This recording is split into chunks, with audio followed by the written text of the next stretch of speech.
Drama इश्क मुर्शिद हम टीवी पर नशर हो रहा है और बेपनाह मकबूलियत के दर्जे पर पहुंच चुका है।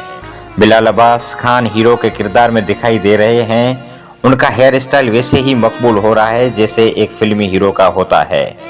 दौरे फिशा ने अलबत्ता रिवायती हीरोइन वाला हुलिया ही रखा है। वही शुदा बाल, वही फैशन में चलता लिबास जो कम से कम इस किरदार में मेल नहीं खा रहा। एक बहुत ज़हीन फतीन हसीन लड़की दुनियावी रंग में नहीं रंगी होती। इसका अपना अलग स्टाइल होता है, लेकिन चूंकि लिखा या किरदार मजबूत है लिहाजा वो इस कमी को परवाह कर देगा।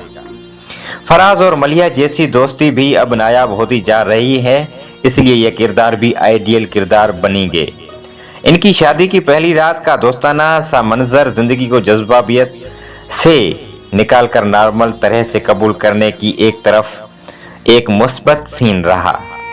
सुखी और जोहेब समाज की बेबस अक्सियत की कहानी है जिसको उम्दा पेश किया गया है। मकालमा सादा है, इसलिए इसकी रसाई और सुनवाई ज्यादा है। ड्रामे के मुसनिफ अब्दुल खालिक हैं, हिदायत फारूक रिंद की हैं, मुमल प्रोडक्शन की सर पर पेशिश का सेहरा है और ड्रामा इतवार की रात हम टीवी से नशर हो रहा है।